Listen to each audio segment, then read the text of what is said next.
warahmatullahi wabarakatuh. Selamat pagi anak-anak. Gimana kabarnya hari ini? Ibu harap kalian sehat semua. Hari ini kita akan belajar tema 2, udara bersih bagi kesehatan. Subtema 2, pentingnya udara bersih bagi kesehatan. Pembelajaran keempat. Sebelum kita mulai pembelajaran, kompetensi dasar pembelajaran bahasa Indonesia di tema 2, subtema 2, pembelajaran keempat. 3.1.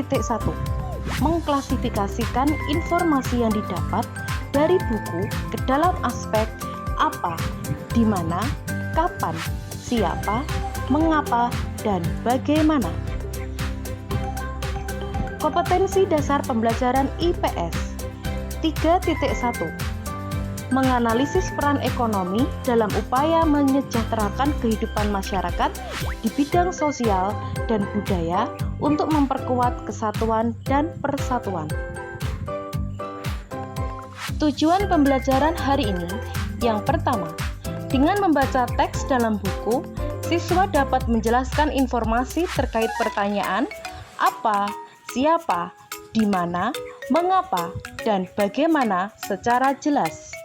Yang kedua, dengan menyimak penjelasan guru dan membaca informasi, siswa mampu menjelaskan pengaruh kegiatan ekonomi terhadap tingkat kesejahteraan masyarakat secara tepat. Ketiga, dengan membaca teks dalam buku, siswa mampu menjawab pertanyaan tentang pengaruh kegiatan ekonomi terhadap tingkat kesejahteraan masyarakat secara benar. Siapa yang suka membaca cerpen? Ayo, tunjuk jari siapa yang suka membaca cerpen. Sebelum kita mengetahui apa itu cerpen, kita harus mengetahui apa itu informasi. Informasi adalah sekumpulan data atau fakta yang memberikan manfaat dan pengetahuan bagi pembacanya. Selanjutnya, apa ya langkah-langkah menemukan informasi? Langkah-langkah menemukan informasi yang pertama, membaca sebuah teks secara cermat. Kedua, menjawab pertanyaan-pertanyaan yang berkaitan dengan teks atau bacaan dengan menggunakan kata tanya adik Simba. Adik Simba adalah singkatan dari unsur-unsur yang digunakan dalam teks berita. Adik Simba juga dikenal sebagai 5W1H. Unsur-unsur dalam berita atau adik Simba atau yang dikenal dengan 5W1H yaitu what, where, when, who, why, dan how. Anak-anak, kalian harus tahu apa itu cerpen. Cerpen atau cerita pendek adalah salah satu dari bagian dalam prosa yang berbentuk cerita fiksi dengan hanya satu konflik. Ciri-ciri cerita pendek. Yang pertama, cerpen memiliki susunan kata yang tidak lebih dari 10.000 kata. 2. Saat membaca cerpen, biasanya selesai dengan sekali duduk. 3. Cerpen memiliki bentuk cerita yang sangat singkat. 4. Kisah cerita pada cerpen biasanya berasal dari peristiwa dalam kehidupan sehari-hari. 5. Karakter tokoh pada cerpen sangat sederhana. 6.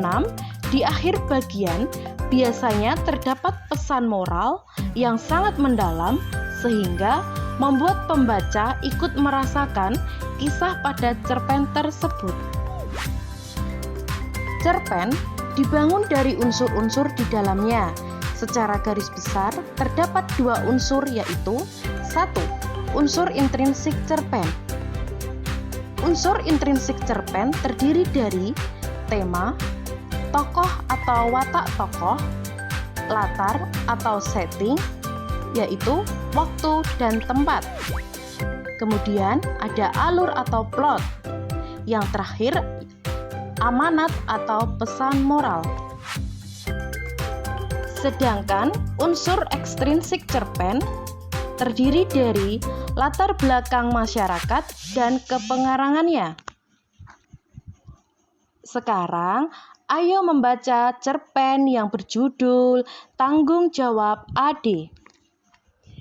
Kesimpulan pada pembelajaran keempat pada tema 2 subtema 2 yaitu yang pertama kita sudah belajar tentang apa itu cerpen atau cerita pendek. Salah satu dari bagian dalam prosa yang berbentuk cerita fiksi dengan hanya satu konflik. Sekian pembelajaran hari ini. Anak-anak jangan lupa tetap belajar dan semangat untuk meraih cita-cita masa depan. Sekian dan terima kasih. Tetap semangat untuk belajar ya anak-anak. Sampai jumpa.